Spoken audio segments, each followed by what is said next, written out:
This show is a Hopful Media podcast production.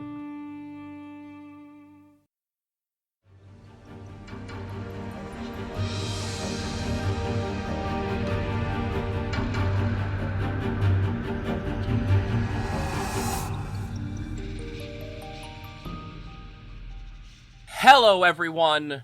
Welcome to a History of Persia supporters bonus episode.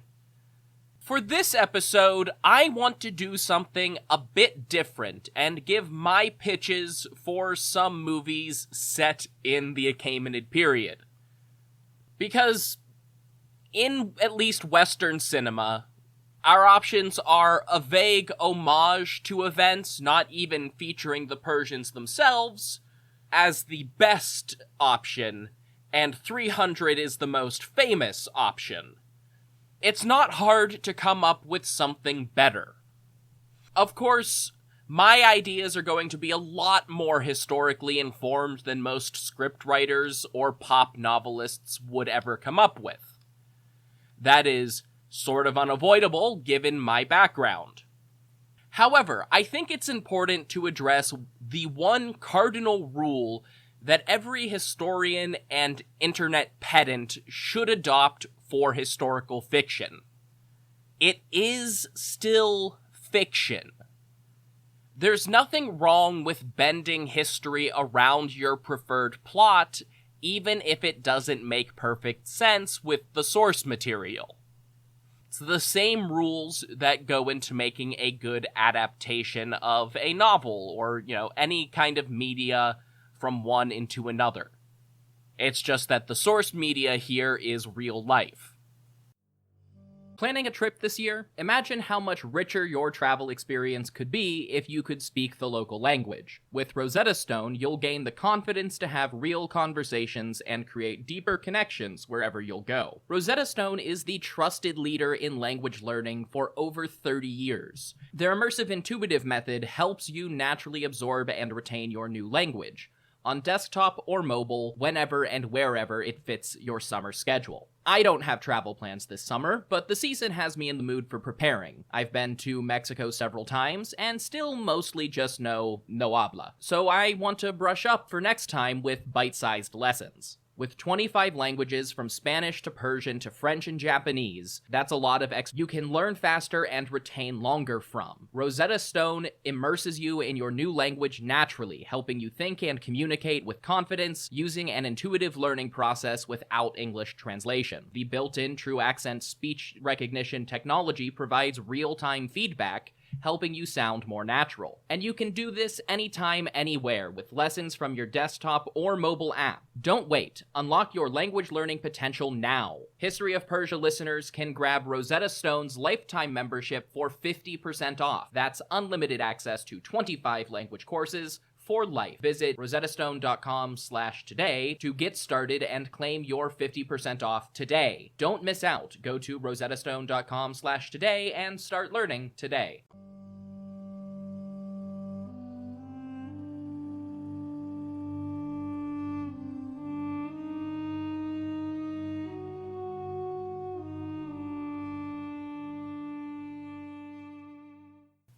Pitch number 3, and bear with me, a Disney princess movie featuring Cyrus the Great.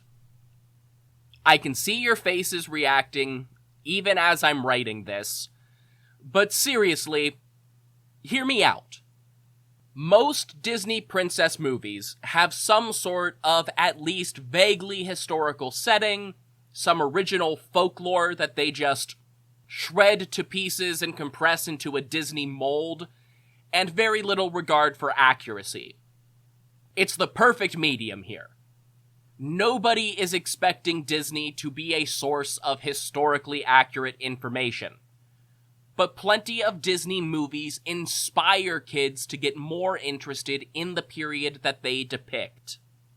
Trust me, when I was a kid, I would watch the entirety of Sleeping Beauty on repeat just to get to the part with the dragon slaying, because I instantly recognized that a magic sword versus a huge black dragon was badass as hell. There's a whole genre of young classicists out there working in academia right now who started with Disney's Hercules. We all know they're not historically accurate. It's not the point. That's why this is the perfect place to take a little bit of real history, a little bit of Cyropedia, and a big old helping of Disney magic and mash it all together. But I did say this was a princess movie. So we start in the Babylonian city of Ur, or maybe less accurately just in Babylon itself, with Princess Enigaldi Nana, or just Enigaldi. I did mention her in the main show way back when Cyrus was conquering Babylon around episodes 7 and 8, but if you need a refresher, she was the daughter of Nabonidus, the last Babylonian king, and she was the high priestess of the temple of the moon god Sin in the city of Ur. Babylonian princesses were often given this position, and it was extra important during Nabonidus' time because Sin was his family god. Nabonidus' mother was even a priestess of Sin in the city of Haran, where she had raised the king while his father was busy serving in the army under Nebuchadnezzar II. Nabonidus and Enigaldi are somewhat famous in pop history as the world's first known archaeologist and museum curator. Nabonidus had teams of excavators seeking out artifacts from earlier ages of Mesopotamian history, trying their best to identify them, and then he stored them at the temple in Ur. There, Enigaldi was in charge of curating them with labels, public displays, the whole bit. Of course, Nabonidus is also remembered for basically abandoning his kingdom with a 10-year meditation retreat in Arabia, and also for stealing the cult idols from other cities when he came back and getting defeated by Cyrus the Great. Some of you might see where I'm going with this. A princess is sent off to work in a temple far away from her family where she starts doing some nerdy academic work, with a father who's best known for going a little crazy, and a brother, Belshazzar, best known from the Bible for seeing ghostly hands putting the writing on the wall.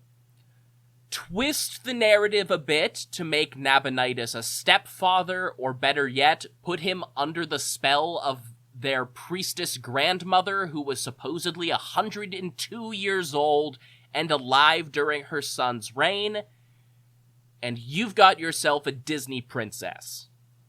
We don't know what became of Enigaldi after her father was defeated by Cyrus in history.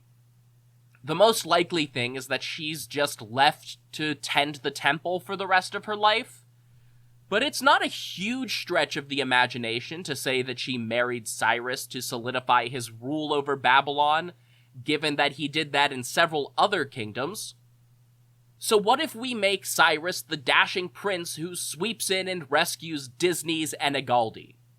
Of course, these children's movies don't usually mix and match terminology by having their princess marry people who are already kings, but that's easy to fix.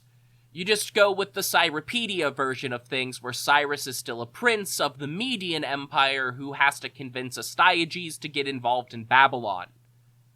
Heck, you could pull some notes from John Banks's Cyrus play and somehow make Tamiris involved on Nabonidus' side too.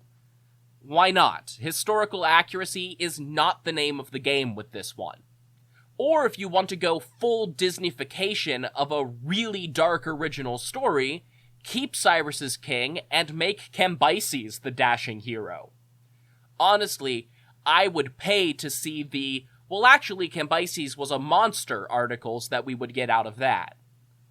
So to recap, 102-year-old spooky priestess grandmother, sort of crazy king father, Princess Enigaldi, the bookish nerd girl who is forced to live in a temple because that's just what princesses do, and a prince of Persia who can sweep in and help her escape circumstance. Mickey, call me. That's basically all I've got. This one was shorter, but I would love to see some comments with your thoughts under this post. Until next time, thank you all so much for supporting the History of Persia.